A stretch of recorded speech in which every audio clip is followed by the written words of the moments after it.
Hello everyone, स्वागत है आप सबका मेरे इस यूट्यूब चैनल पे जिसका नाम है UPSC foundation classes. Hope you are well and आप बहुत सारी पढ़ाई कर रहे होगे। तो ज़्यादा समय नहीं वेस्ट करते हैं और सबसे पहले मैं आपको ये बता दूं कि आपने द कोल्ड वॉर एरा को तो रिवाइज़ कर लिया होगा, जो कि आपके कंटेम्प्रेरी वर्ल्ड पॉलिटिक्स का फर्स्ट चैप्टर है। तो आज से हम स्टार्ट करने वाले हैं second chapter, the end of bipolarity, और पार्ट 1 है ये। तो सबसे पहले मैं छोटा सा एक ओवरव्यू दे दूं। इस चैप्टर में बेसिकली आप ये देखोगे कि जो बर्लिन वॉल थी ना, मतलब वो बिल्ड की गई थी at the height of cold war, और वो इसका सबसे बड़ा सिंबल थी। That is toppled by the people in 1989। तो काफ़ी सारे ड्रामेटिक इवेंट्स की एक चेन बनी, और वो चेन क्या थी कि to the collapse of the second world war. इतना तो आपको पता था ना कि सेकेंड वर्ल्ड का कोलैप्स था वो, एंड एंड था आपके कोल्ड वॉर का। Not second world war, yes second war, second world. Then जो जर्मनी था वो डिवाइडेड था after the second world war, ये आपको पता था, बट वो यूनिफाइड हो गया एक के बाद एक। इतना जो 8 ईस्ट यूरोपियन कंट्रीज थी that were part of the Soviet bloc, वो रिप्लेस कर दी गई their communist governments in the response to what, mass demonstrations. मतलब कुल मिला के कहने का मतलब ये है कि जब आप अपनी बुक में देखोगे तो बर्लिन वॉल आपको दिखेगी, और दो दो आपको डायग्राम्स दिखेंगे। एक तो ये कि जब बर्लिन वॉल खड़ी हुई थी, ठीक है, उसके बाद से क्या हुआ कि दो पार्ट्स हो गए थे उसके। लोगों ने क्या किया कि गिरा ही दिया वॉल को, ठीक है, एंड वहीं से शुरुआत हो गई जर्मनी के यूनिफिकेशन की। तो ऐसे बहुत सारे कॉन्सिक्वेंसेस हैं जो कि डिसइंटीग्रेशन से हम देखेंगे सेकेंड वर्ल्ड के। तो आज का जो सबसे पहली स्लाइड है ना अपने इस चैप्टर की, वो यही है कि what was the Soviet system. वाकई में आपका सोवियत सिस्टम है क्या? तो अगर आप देखो तो USSR came into being after the socialist revolution. Russia के जो सोशलिस्ट रेवोल्यूशन हुआ 1917 में, तब जाके यूएसएसआर कहीं आया था। तो जो रेवोल्यूशन हुआ वो इंस्पायर्ड किससे था? सोशलिज्म से, ऑब्वियसली, है ना। एंड सोशलिज्म से अगर इंस्पायर्ड था तो वो अपोज था कैपिटलिज्म के। तो यहाँ पे क्या ज़रूरत थी? एक इगैलिटेरियन सोसाइटी की। इगैलिटेरियन मतलब कि एक इक्वल सोसाइटी। सो ये एक तरह का बिगेस्ट अटेम्प्ट था हिस्ट्री में, जो कि प्राइवेट प्रॉपर्टी के इंस्टीट्यूशन को ख़त्म कर रहा था। एंड यहाँ पे ना इक्वालिटी के प्रिंसिपल्स की ज़रूरत थी, समझ रहे हो? तो in doing so the makers of the Soviet system gave primacy, और वो प्राइमेसी देनी थी इनको किसको? स्टेट को, ऑब्वियसली, कैपिटलिज्म को नहीं, स्टेट को देनी थी। सो यहाँ पे क्या था कि जो सोवियत पॉलिटिकल सिस्टम था वो एक तरह से कम्युनिस्ट पार्टी के चारों ओर घूम रहा था। कोई और पार्टी अपोजिशन अलाउड ही नहीं था, और पूरी की पूरी जो इकोनॉमी थी ना वो प्लान्ड थी, एंड वो कंट्रोल भी की जा रही थी बाय द स्टेट। सो यहाँ पे क्या निकल के आता है कि जो आफ्टर सेकेंड वर्ल्ड वॉर जो ईस्ट यूरोपियन कंट्रीज़ थी, that the Soviet army had deliberated from fascist forces. Fascist forces से वो निकल के आई थी, और वो आ रही थी under the control of USSR. तो जो पॉलिटिकल और इकोनॉमिक सिस्टम्स थे इन ये सारी कंट्रीज़ के, वो मॉडल हुए थे आफ्टर द यूएसएसआर, और यही पूरा ग्रुप सेकेंड वर्ल्ड का सोशलिस्ट ब्लॉक कहलाया। वार्सा पैक्ट आपको याद होगा, फर्स्ट चैप्टर में आपने पढ़ा था। एक मिलिट्री अलायंस था जो कि एक साथ आ गया था, एंड यूएसएसआर लीडर था इस पूरे ब्लॉक का। और यही सारी चीज़ें टूटी आपके यूएसएसआर के ब्रेक के बाद, है ना। ब्रेक के बाद इन द सेंस कि उनके टूटने के बाद। तो सोवियत यूनियन ही यहाँ सबसे ग्रेटेस्ट पावर था, इसीलिए ये इनको लीडरशिप मिल गई। और तब जो सोवियत इकोनॉमी थी ना वो भी काफ़ी डेवलप्ड थी। रेस्ट ऑफ द वर्ल्ड के लिए तो वो काफ़ी डेवलप्ड ही थी, एक्सेप्ट फॉर द यूएस। तो एक तरह का कॉम्प्लेक्स है ना सिस्टम था ये। कैसे कि कम्युनिकेशन नेटवर्क बहुत कॉम्प्लेक्स था, एनर्जी रिसोर्सेज बहुत वास्ट थे इनके पास, ऑयल हो गया, आयरन एंड स्टील हो गया, मशीनरी प्रोडक्शन हो गया, इफ़िशियंसी भी काफ़ी ज़्यादा थी। इसी तरह से ये कनेक्टेड थे। इवन इनके पास जो कंज्यूमर बेस था वो भी डोमेस्टिक था। सो पिन से लेके कार्ड तक तो इनके घर में ही बन जाता था, इनको कहीं जाने की ज़रूरत ही नहीं पड़ती थी। तो अगर फ़र्क की बात थी तो केवल एक चीज़ में, वो भी क्वालिटी। तो जो क्वालिटी थी वो आपके वेस्टर्न कैपिटलिस्ट कंट्री दे रहे थे, अदरवाइज़ इनको कोई प्रॉब्लम नहीं थी सोवियत कंट्रीज़ को। तो सोवियत कंट्रीज़ का बेसिकली मानना पता है क्या था कि भाई हम कम में गुजारा कर लेंगे, बस हमारे पास बेसिक नेसेसिटीज़ होनी चाहिए जिससे कि हमारा गुजारा हो सके। मतलब उन बेसिक नेसेसिटीज़ में एडुकेशन हो गई, चाइल्ड केयर हो गया, हेल्थ हो गया, या और वेलफेयर स्कीम्स हो गई। इवन ओनरशिप भी स्टेट ने ले रखी थी, यानी कि जैसे गवर्नमेंट लेती है ओनरशिप, ठीक है, तो वो डोमिनेंट फॉर्म था। यहाँ पे सारे प्रोडक्टिव असेट्स वगैरह भी सब कुछ सोवियत स्टेट ही ओन करती थी और कंट्रोल करती थी। इवन बहुत सारे इंस्टीट्यूशंस तो ऐसे थे जो कि रिफॉर्म चाह रहे थे। वन पार्टी सिस्टम जो कि रिप्रेजेंट किया जा रहा था बाय कम्युनिस्ट पार्टी, इनका बहुत टाइट कंट्रोल हो गया था। और जब ऐसी कोई चीज़ हो जाती ना तो वहाँ पे आ जाती है ऑटोक्रेसी, यानी कि किसी एक का कंट्रोल हो जाना और दूसरे बाकी तड़प के रह गए।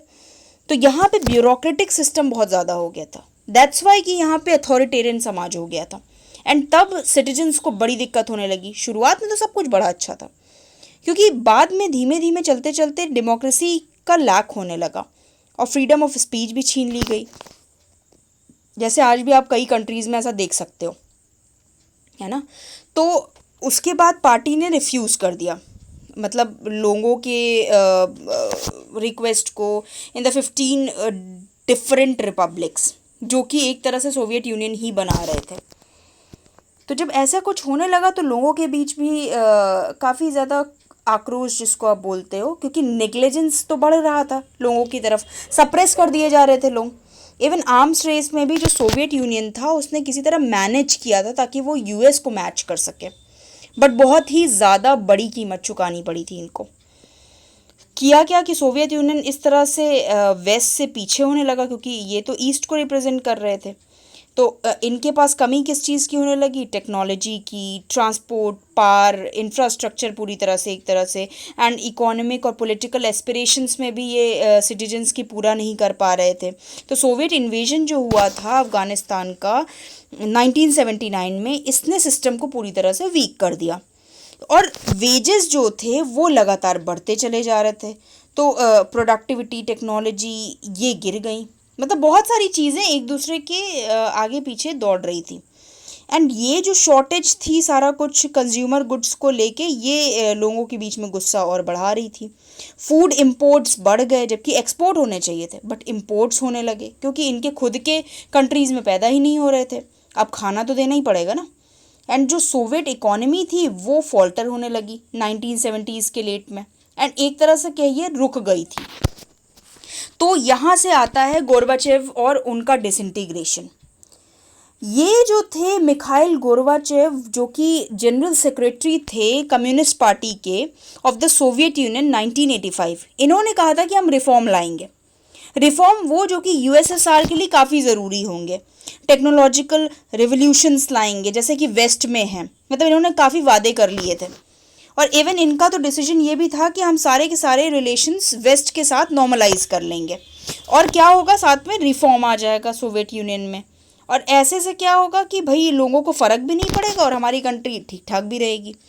तो जो लोग थे ईस्ट यूरोपियन कंट्रीज़ में जो कि सोवियत ब्लॉक का वाकई हिस्सा थे, वो प्रोटेस्ट करना शुरू हो गए अपनी अपनी गवर्नमेंट के खिलाफ, क्योंकि वो तो बहुत दिन से झेल रहे थे। जैसा कि पास्ट में हो रहा था कि सोवियत यूनियन जो कि गोर्बाचेव के अंडर था, वो इंटरवीन नहीं कर रहे थे when the disturbances occurred, and इसी तरह से कम्युनिस्ट रेजीम्स कोलैप्स करती गई।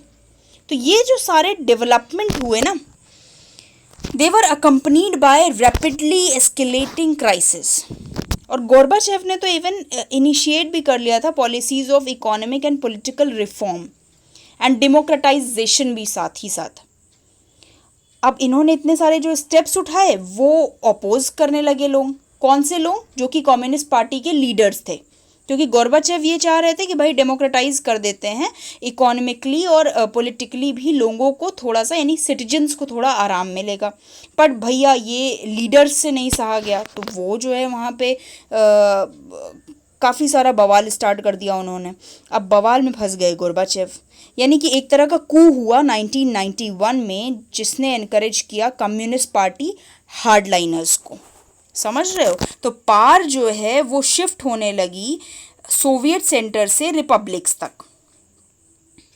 और यहाँ से येल्स्टिन आए। येल्स्टिन, बोरिस येल्स्टिन जो थे वो एक तरह के नेशनल हीरो थे जो कि अपोज कर रहे थे कू को। तो रशियन रिपब्लिक जहाँ पे येल्स्टिन जीत रहे थे एक पॉपुलर सा इलेक्शन, वहीं पे पार शिफ्ट होने लगी सोवियत की सेंटर से रिपब्लिक्स तक, in the more Europeanised part of Soviet Union, जिसने कि सॉवरेन स्टेट्स देखे थे। तो जो सेंट्रल एशियन की रिपब्लिक्स जा रही थी, they didn't ask for independence. मतलब वो जो सेंट्रल एशिया थी ना, वो तो सोवियत फेडरेशन के साथ ही रहना चाहती थी। बट दिसंबर 1991 में क्या हुआ, येल्स्टिन के लीडरशिप में रशिया, यूक्रेन और बेलारूस, जो कि 3 मेजर रिपब्लिक्स बोले जाते थे यूएसएसआर के, उन्होंने कह दिया कि अब सोवियत यूनियन नहीं रहेगा, इसको डिसबैंड कर दिया जाएगा। तो जो कम्युनिस्ट पार्टी निकली आपकी सोवियत यूनियन की, वो बैन हो गई। और यहाँ से शुरुआत होती है आपकी कैपिटलिज्म एंड डेमोक्रेसी, जो कि अडॉप्ट कर ली गई पोस्ट सोवियत रिपब्लिक्स के थ्रू। समझ रहे हो अब बात? अब क्या चल रहा है? पहले स्टेट ओनरशिप चल रही थी, अब कैपिटलिज्म को बढ़ावा देने लगे लोग। और डिक्लेरेशन हो गया कि अब यूएसएसआर टूटेगा, एंड फॉर्मेशन होगा आपके सीआईएस का। सीआईएस मतलब कॉमनवेल्थ ऑफ इंडिपेंडेंट स्टेट्स, जो कि काफ़ी सरप्राइज कर दिया जिसने लोगों को, specially to the central Asian ones, क्योंकि वो सोवियत यूनियन के साथ खुश थे, उनको बाहर नहीं जाना था। बट बाकी 3 जो आपके बेलारूस थे, रशिया थे, एंड तीसरा नाम क्या था ज़रा आप मुझे बताएंगे, क्योंकि आपको सोचना पड़ेगा। Yes, Ukraine. तो वो येल्स्टिन की लीडरशिप में अलग होना चाहते थे, तो अब कौन रोक सकता था? तो किसी ना किसी तरह से रशिया ने एक्सेप्ट कर लिया सक्सेसर स्टेट को, जो कि सोवियत यूनियन का होने वाला था, क्योंकि भाई रशिया इन सब में सबसे ज़्यादा मजबूत था। इसने सोवियत सीट को भी एक्सेप्ट कर लिया यूएन सिक्योरिटी काउंसिल की। इसने सारे के सारे इंटरनेशनल ट्रीटीज़ और कमिटमेंट्स को भी एक्सेप्ट कर लिया। इवन यही रशिया ही ऐसा एक न्यूक्लियर स्टेट था जो कि पोस्ट सोवियत में अपनी स्पेस बना सका। उस समय इसमें कोई भी न्यूक्लियर स्टेट नहीं था। तो एक तरह से जो आपका ओल्ड सोवियत यूनियन था वो डेड और बरीड हो गया यहीं से। तो अब आपको बात यहाँ तक समझ में आई कि भाई ये क्या था, गोर्बाचेव आए और कैसे डिसइंटीग्रेशन हुआ, जबकि गोर्बाचेव ऐसा बिल्कुल नहीं चाहते थे। बट भाई जब मेजर कंट्रीज़ ने ऐसा फैसला कर लिया था तो अब डिसबैंड तो होना ही था, और यहीं पे डिसबैंड हो गए। तो आई होप आपको ये लेसन समझ में आया हो। तो इसमें बहुत छोटे छोटे पार्ट थे कि गोर्बाचेव के बारे में था, कैसे मिखाइल गोर्बाचेव आए एंड फिर येल्स्टीन आए, उनकी लीडरशिप में क्या क्या हुआ, और सोवियत सिस्टम क्या था। तो प्लीज़ इसे रिवाइज़ कर लीजिएगा। आई होप आपको कोई प्रॉब्लम ना हो, और अगर आपको प्रॉब्लम आ रही है तो कमेंट सेक्शन में जाके आप कमेंट कर सकते हो।